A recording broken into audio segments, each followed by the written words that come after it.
Right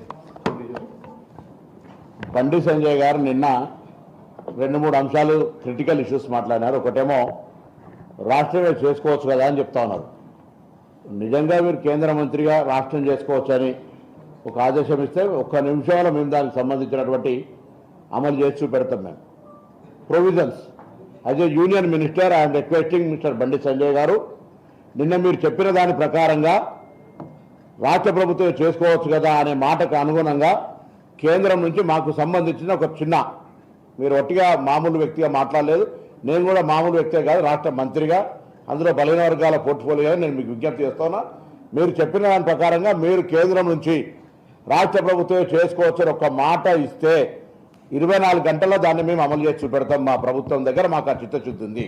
number 1, ఇవాళ బండి సంజయ్ గారు, కిషన్ రెడ్డి గారు, అరవింద్ గారు, లక్ష్మణ్ గారు, ఈటల రాజేందర్ గారు, వాళ్ళిద్దరు మంత్రులు, వీళ్ళు ముగ్గురు బలహీన వర్గాల బీజేపీ నాయకులు తెలంగాణ నుంచి ఇవాళ మాట్లాడుతూ ఉన్నారు. ముస్లింలకు సంబంధించి ఇప్పటిదాకా మీరు కూడా ముస్లింలకు సంబంధించి ఒకవేళ నిజంగానే మీరు అంత వ్యతిరేకంగా ఉంటే, ముస్లింలకు రిజర్వేషన్ వర్తించద్దు భారతీయ జనతా పార్టీ నాయకత్వం అనుకుంటే, మీరు ఇస్తున్న 10% ఈడబ్ల్యూఎస్లో ముస్లింలు ఉన్నారు కదా, మీరే చట్టం చేశారు కదా 10%లో 10% ఈడబ్ల్యూఎస్లో ముస్లింలు కాదని మీరు రిజర్వేషన్ ఇస్తా ఉన్నారో చెప్పండి ధైర్యంగా. ఇవాళ 10% ఈడబ్ల్యూఎస్లో ముస్లింలు రిజర్వేషన్ ఇస్తూ, when you are giving 10% EWS reservation to EWS, the part of Muslim also there. ఇవాళ ఎందుకు మీరు దాని గురించి మాట్లాడతలేరు? మాట్లాడితే మీకు మళ్ళీ ఎంతసేపు పోతున్నా మతతత్వం. అరే మీరు ఆంధ్రప్రదేశ్లో పొత్తుండి, మీ రాజకీయంగా భారతీయ జనతా పార్టీ తెలుగుదేశం పొత్తున్న రాష్ట్రంలో కూడా ఇలా 4% రిజర్వేషన్ అమలు అవుతుంది. మీరు దాన్ని తీసేయగలిగే దమ్ముందా? ఆంధ్రప్రదేశ్లో మీరు అలయన్స్ పార్ట్నర్ మీరు. అరే రంజాన్కు సెలవు ఇచ్చి ఆంధ్రప్రదేశ్లో జీవిస్తే, తెలంగాణలో జీవిస్తే బండి సంజయ్ రాజకీయం మాట్లాడతాడు. చెల్లని ఓట్లంతా మెజార్టీ రాని ఎమ్మెల్సీ ఓడిపోతే రంజాన్ గిఫ్ట్ అంటాడు. ఏం మాట్లాడతాడు? ఇవాళ ఒకటే మాట అడుగుతున్నాం. నరేంద్ర మోడీ గారి స్పీచ్ ఉంది. ఆయనే ముఖ్యమంత్రిగా ఉన్ననాడు 70 ముస్లిం మైనార్టీలకు ఏబీసీ రిజర్వేషన్ ఇచ్చినా నేను బయట చెప్పుకోలేదు, ప్రెస్ కాన్ఫరెన్స్ మార్పింగ్ కాదు, వీడియో ఏది వాడలేదు. ఇది నరేంద్ర మోడీ ఇచ్చినటువంటి వీడియో. ఇది మీకు ప్రెస్ మీ అందరి వాట్సాప్ గ్రూప్లో పెడితే చూడండి ఒక్కసారి. అరే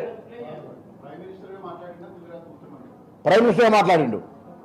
నేను గుజరాత్ ముఖ్యమంత్రి ఉన్నాడు, నేను 70 ముస్లిం అల్పదాయక వర్గాలకు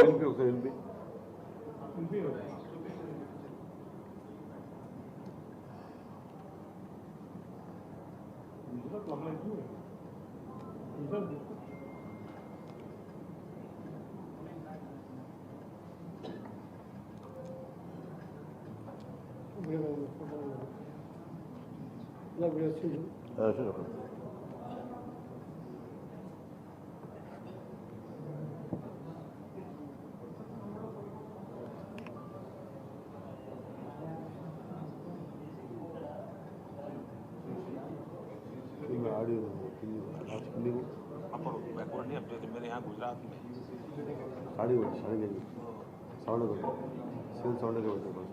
సౌండ్ పెట్టమ్మా. मुस्लिम 70 जातियां ऐसी हैं जो ओबीसी है, और मेरे गुजरात में जब मैं था उनको ओबीसी की कैटेगरी में मेरिट जो मैं था गुजरात में, मीडिया में नहीं देती. So it's clear. నేను గుజరాత్ ముఖ్యమంత్రిగా ఉన్నాడు, 70 ముస్లిం వర్గాలను ఓబీసీలో జాయిన్ చేసిన నేను చెప్పుకోవాలి, ప్రెస్కో చెప్తున్నాడు. నేను ఉన్నాడు అంటే ప్రధానమంత్రి విషయంలో చెప్తా ఉన్నాడు. దీనికి